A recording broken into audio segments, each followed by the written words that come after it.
What's up, guys and gals? Welcome back to the Nerd Castle. Today in the world of indie games, we're going to be taking a look at a title called Some of You May Die, which is a very loaded title, but it actually does imply what this game has lying in wait for you. This is an army-building roguelike that's actually much more granular than anything else I've seen inside of this genre, where you have complete control over the stats, you have complete control over the mods and the little abilities that you put on your character, and then you take them out and they auto-battle against enemies that you choose, a la something like Super Auto Pets or something like that, and you try to go as far as you possibly can without your army being wiped X number of times. The thing that I think attracts me to this game really is the granularity of it. There's very few games that give you control over your army like this game does, outside of combat, but inside of combat, it's entirely auto-battling. So I figured we'd take a look at it today for about 30 minutes, and we'd see if it's something you wanted to add to your wish list, or if it's one of those games you would rather not play for yourself.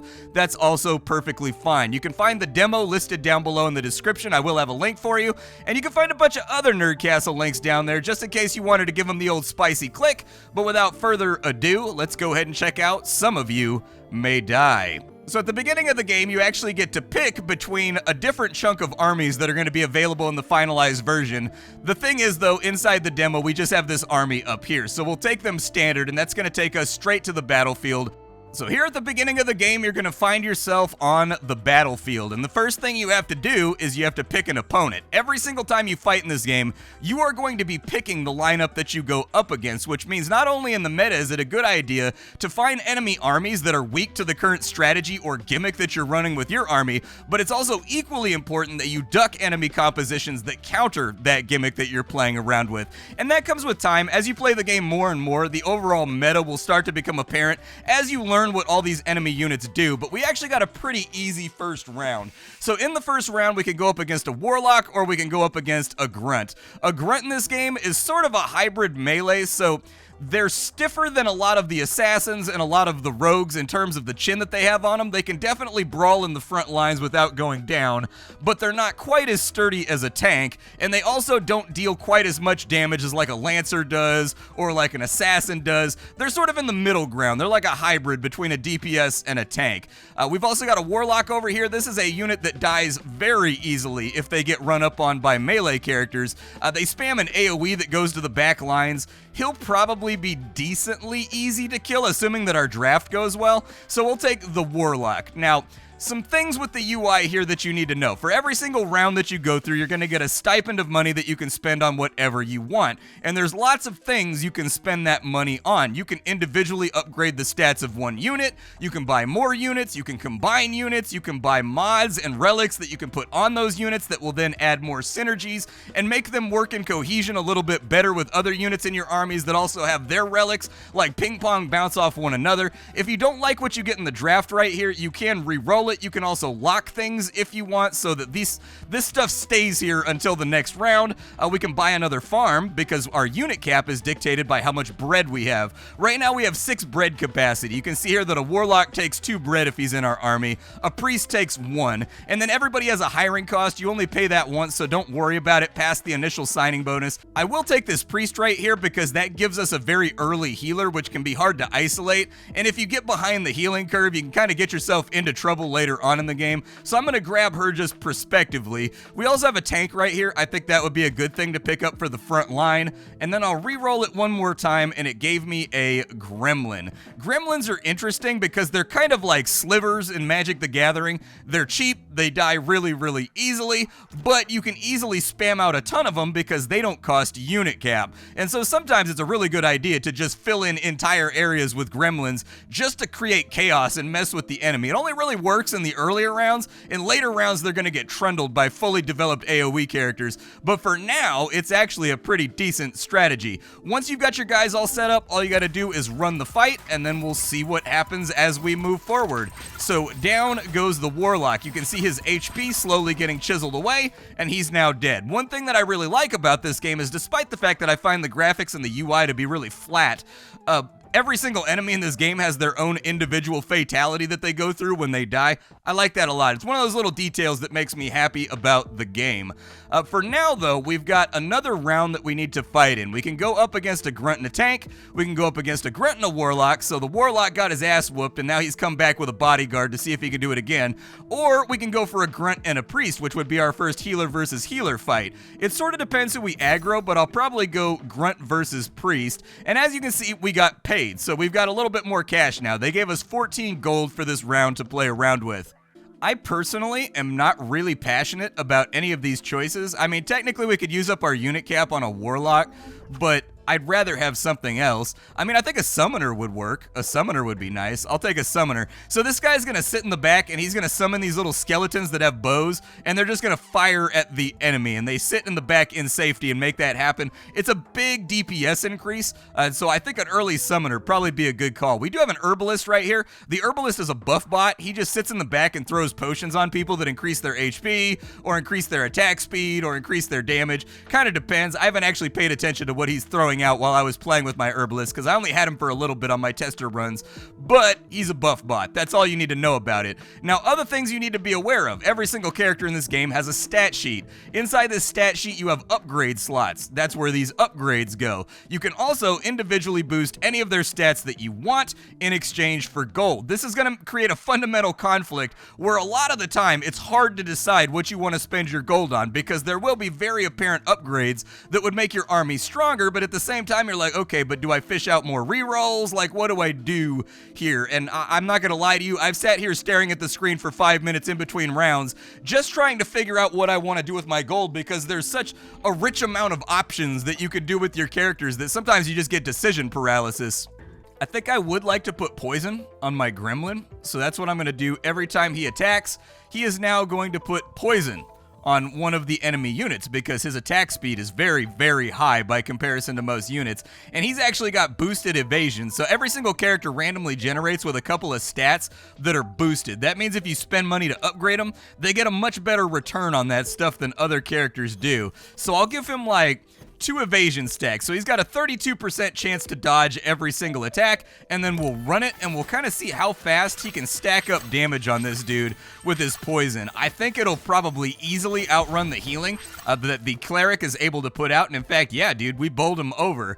This is the first fight where we've actually got to pick something a little bit more difficult. So we can go up against 2 grunts, 1 priest, and 2 harpies. I don't think that that's going to work out for us just yet. We can go up against a tank and a geomancer. Tanks and geomancers are kind of 2 sides of the same coin.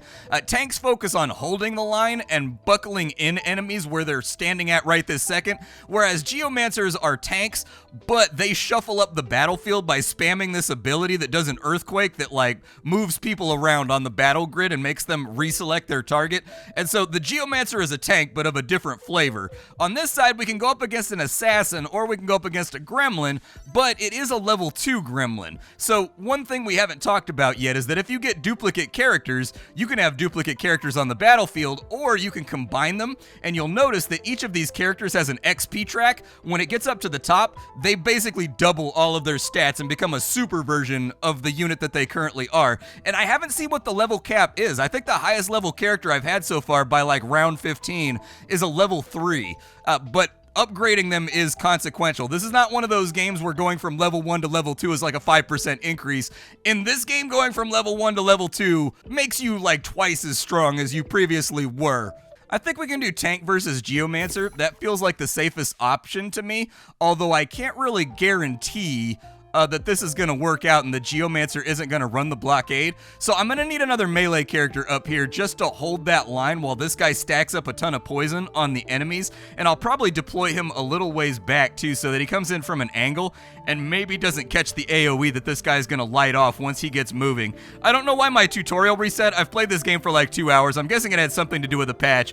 Don't think that I'm coming into this one blind, because I'm absolutely not. I played for a solid hour, hour and a half and really enjoyed myself. But for whatever reason, the tutorial, which I already played through, has reset itself, and there's not really like an option in the options menu to turn off the tutorials. So for now, I don't really want another summoner. The game is trying to make me do that with the tutorial. Oh, I got double grunt. I'll take double grunt. Double grunt is good. Put both those grunts in there. Level 2 grunts, man, I really like level 2 grunts. Like level 2 to level 3 grunts really hold the line and create a problem for the enemy. And so if we can level him up faster, that would be super good.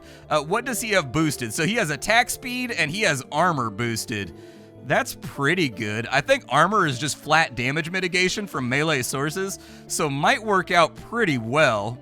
For right now, though, I really just need him to stand in the way of an enemy. We do have a bunch of other stuff down here that it's pointing out to us, but I think I'll spend money on buying a farm. That way we increase our unit capacity sort of one by one. Last time I played the game, this was actually much more expensive, and you got a lot more capacity out, so it was like 5 gold for 5 capacity. So you had to think about when you wanted to drop those fat ducats on making your army bigger. But for the moment, let's just kind of flesh things out a little bit. Parting Gift is kind of interesting because it increases my unit cap when this unit dies. It seems like a thing you would put on a gremlin, if I'm being honest with you. It's very expensive though, but it would re-incentivize us putting gremlins like in the front line so that they die first, and I want to see if it works the way that I think it's going to work. So I'm going to move this grunt over here, and I'm just going to sacrifice my gremlin at the beginning to see how that works out. I think I'll also put a DPS in the back that hits a little bit harder. That way we've got some oomph out there. What's his attack speed looking like? So he attacks 1 time per second. Okay, poison would be decent on him. You can also stack up, so you can put multiple poisons on one gremlin if you want, and poison does level up. If you go to his upgrades and you take a look at them, these also have an XP track for the things that you're upgrading, and they do become quite a bit stronger when you put that on there. For now, though, let's just like run it and see what happens. If my gremlin dies, then my gremlin dies. That's perfectly fine. I've got a feeling, though, with his 36% dodge chance, there's that special ability I was talking about that's on the Geomancers. He knocks everybody all over the place, and then your lines are all messed up. It's really bad when you have, like, a pitched line battle. This one right here, 3 grunts and 2 Geomancers. That's pretty ugly. That'd be kind of difficult to throw down with. We've got 3 tanks and 2 Geomancers. Man, they love the Geomancers on this round, don't they? I'll probably go up against that one right there. And the assassin's in the back. He's going to try to sneaky around on us and cause problems, but, like, I think it'll be okay. So for our next round, I don't know exactly what I want to do, but I will level up my priest a little bit. We'll probably go reducing armor per hit can be good on a tank. And so I'd probably say, let's get our tank corrosive so that every single strike, he's lowering the enemy's armor. That sounds good. And then from there, we'll re-roll it. We will take another grunt to level him up. I'll probably start leveling up the summoner as well, even though it's kind of pricey. We'll re-roll that one more time. I'll add some XP to my tank, and I'll add some XP to my archer. And let's just run this thing and see how it goes. I think it's going to be perfectly fine and okay.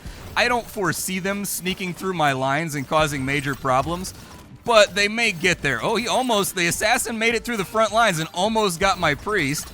All right, assassin. I see you out here trying to do work. I see you doing some stuff. Oh, this is new too. Dude, I recorded this game like 3 days ago. And then they patched and added new stuff to it. We're now inside the tundra. There was not a world map the last time that I played the game. The background just randomly changed as you got further and further on into the title. This right here might be a little bit of a stiff fight for us because they have so many archers that they're going to be dealing a ton of damage. I think probably this one right here is going to be the one that I want to take. So this one right here is a problem because they have a lot of healing. They have no front line whatsoever, but their back line is gnarly enough that I think they're going to do a lot of damage before we can get to everybody and sit them down. The good news is dying in this game is not the end. So if you lose a fight, they pay you as though you won. You lose a life, and then you fight that same army again, which means that this game has a very interesting built-in catch-up system that allows you to sort of redevelop your army based on the challenges that you run into, and then from there, your lives in this game are not permanent. So like if you lose a life, you can get a life back by winning consecutive fights with the new army that you've built, which means that even though this game is kind of like difficult and challenging with regards to the things you need to pay attention to and the pure granularity that's present on the battlefield, it's also weirdly forgiving in a lot of ways.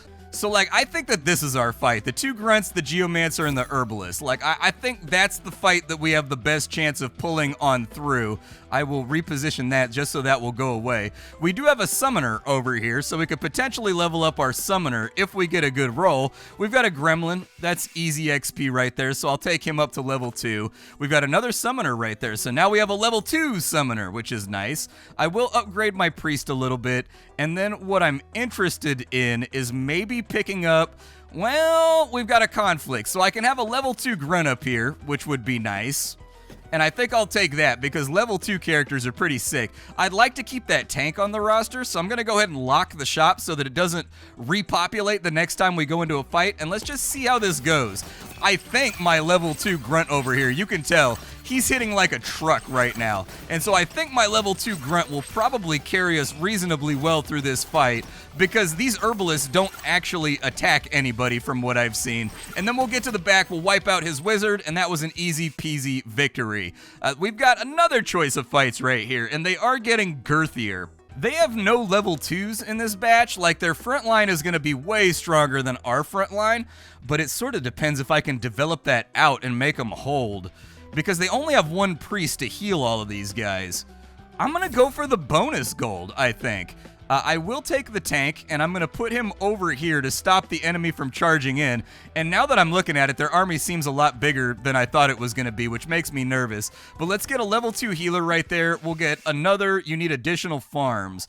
Yeah, let's go ahead, and we will go with 2 additional farms real fast. I'll get a grunt right there to hold the line, and my hope is that my level 2 grunt is just going to cut through these guys really, really quickly.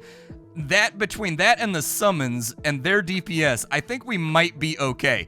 Now, I'm going to lay this out, what happens if we lose. We lose a life, we have to fight them again. There is a skip mechanic, but it's very expensive, at least in the last build it was. So we're not going to have enough money to skip this fight if we end up not clearing it. But I feel like this is winnable. I really sincerely do feel like this is winnable. I do think putting necromancy on this guy to make his summons stronger would be a good idea. So their health and damage is now up, and that cost me a lot of money. We'll see how it plays, and we'll kind of see how the front line holds with all this poison flying around. But my hope, oh yeah, the geomancers are going to rearrange everything. That's kind of problematic. We got one of them right there. The geomancers actually screwed themselves by knocking back. They almost killed my level 2 grunt, so they actually screwed up by knocking him back. It looks like we're holding okay right now. Things are going to get ugly when he goes down, but he is catching heals right now. It looks like we're sweeping the field and making it happen. So that's a clean 2 gold that we got for doing no extra work, really. That worked out pretty well for us. We can get a +3 bonus over here. I don't know what that mana thing means right there. I haven't seen... Oh, it's a perk that they have put on themselves. Okay, so their archer self-destructs. Their grunt reflects damage back at the enemy, which is going to be problematic. I would like to get some thorns on my tank. I've had real success with thorns builds against enemies that have really high dodge, because thorns damage is not dodgeable. And so once all those guys pool up and they start smacking the guy that has a ton of thorns on him, they tend to die really quickly. To be honest with you, I think this center one we have the best chances of clearing. And we did get a bunch more grunts right here, so we got to make a tough decision as to whether we want to upgrade one of these guys. You know, I don't like this grunt right here. He's got double boosted armor. Let's sell him real fast. He was just there to fill in a line for us. I like this guy better with armor and attack speed, so we'll put him right there. That is going to set us back ever so slightly. You can look at the DPS here and see who's doing the most DPS, who's doing the least DPS, who might potentially need upgrades if you want to. I really like this Archer multi-shot perk that we could put on the Archer, but we can't afford it right now.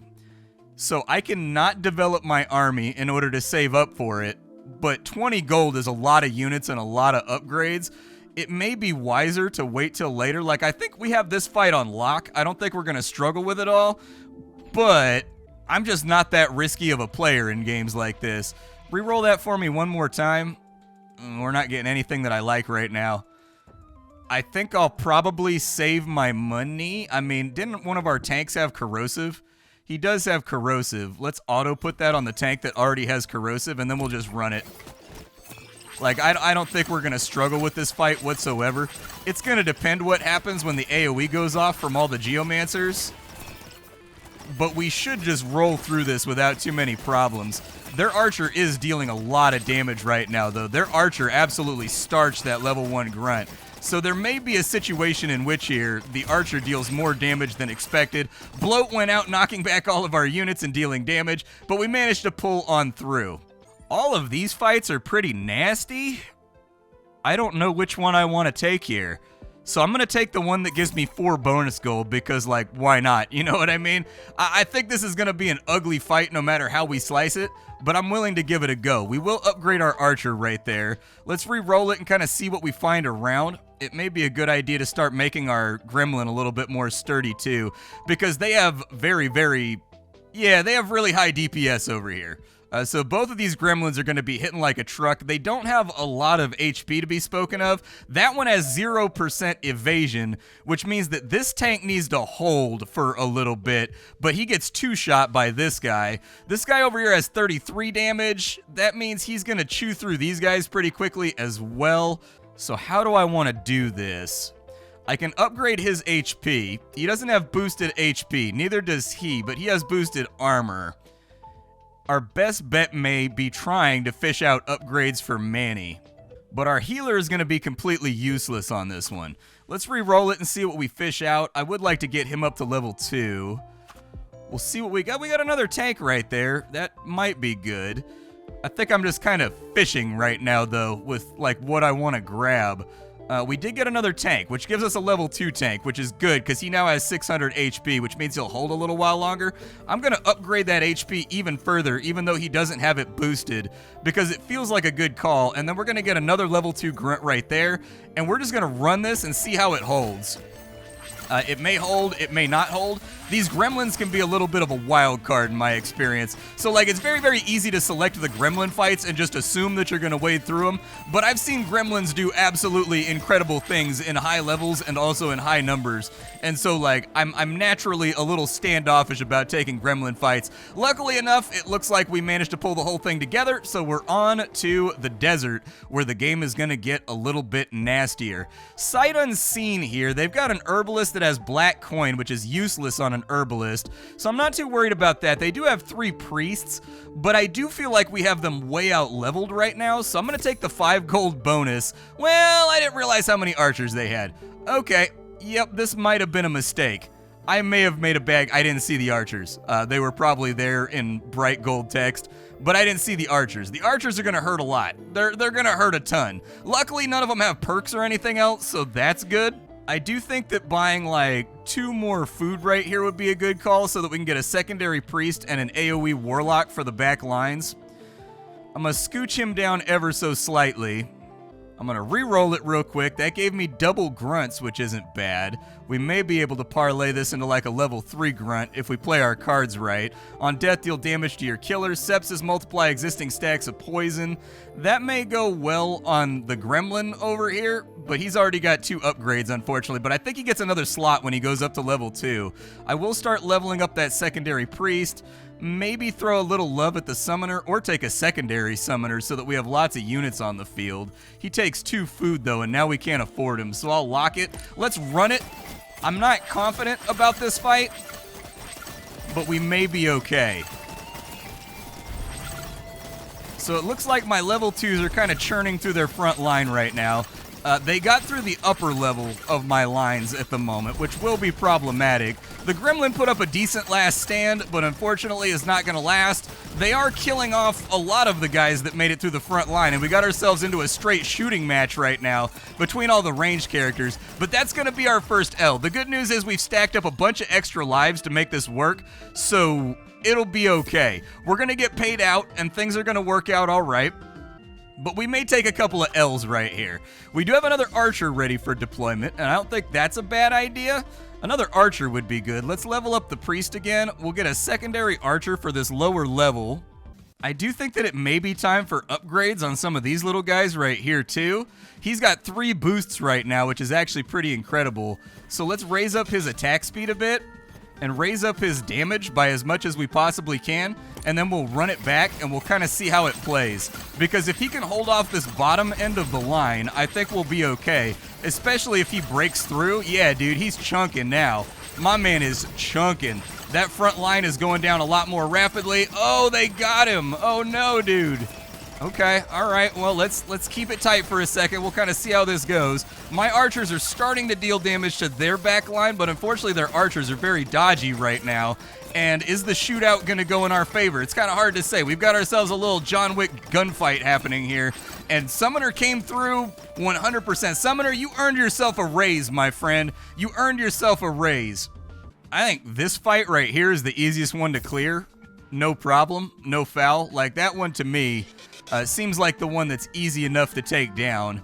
I do think that dedicating some money into our summoner to allow him to summon more would be a really good idea, because he's not able to summon that many things, and he does he have boosted mana? He has boosted attack speed. That's kind of weird for him. Yeah, we kind of want this summoner right here, but I don't want to sell this summoner because that makes me start over from scratch. The summoner also has a perk that's really nice, so like, he's got a thing called Dominant Genes, which means that anything I put on him is inherited by the first summon that he puts out. So like, I don't know if I want to get rid of him, even though his stat spread is not ideal. If I can get him to the point though where he can summon a lot more at the beginning of the fight, I'd be willing to do it, and then we'll run it.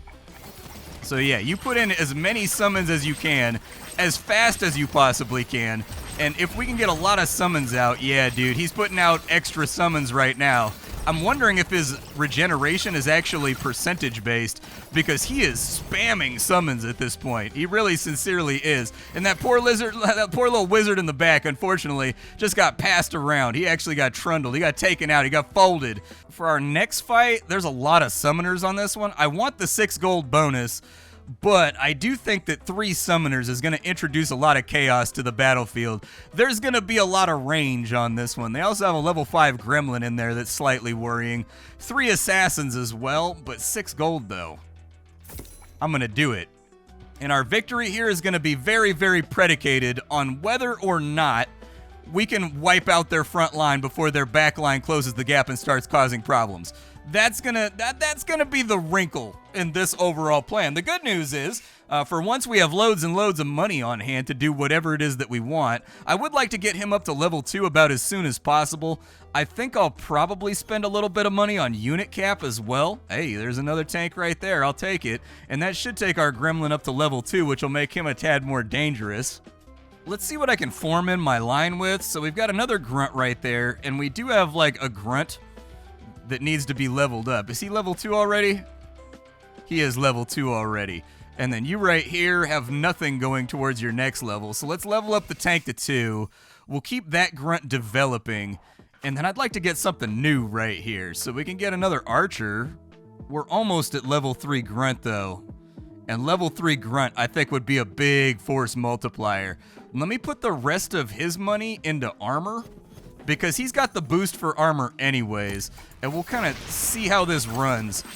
Their big gremlin definitely put out some hits. Like, he's definitely scary compared to everything else we were up against, but it looks like we got it through. We were just sturdy enough to survive the onslaught of that first giant level 5 gremlin, and so we got free money out of it.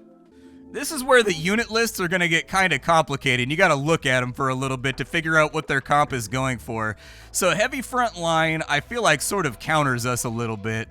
Balance looks pretty good over here. I think that's doable because they don't have a lot of level 2 upgraded units, and the ones that they do have upgraded to level 2 are not really that consequential to the fight. We'll go ahead and give this a go real fast. We'll take him up to level 3 straight off the rip, which has now increased his damage to 66. He does have attack speed as a bonus, so we're going to go all in on just making him a maniac on this go. I want him like whirlwinding attacks out on that northern border, just causing problems for the enemy, and it looks like that plan did come to fruition. He went through the top of their line incredibly quickly. Honestly, I feel like I should be taking the tougher fights that give us gold bonuses. I think just like with every other roguelike, collecting the free stuff you get from like the epic fights or the elite fights is a really good idea here. But my closing thoughts about this title, I think this game is actually really fantastic. I don't think it's much of a looker, so I think the game has a very flat visual style that doesn't help sell it very well, but other than that, all the pieces seem to be in the right spot.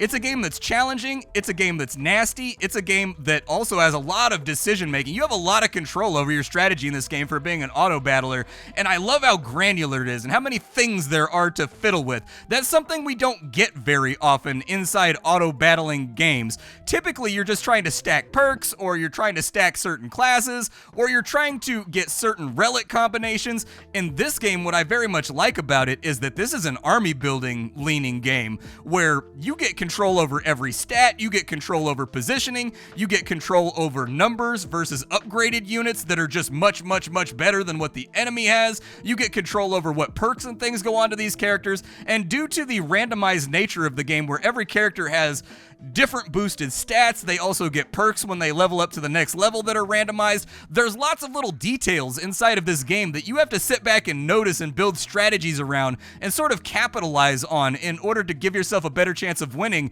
given the relative difficulty of the game, which right now, the version that we're playing here today is actually nerfed.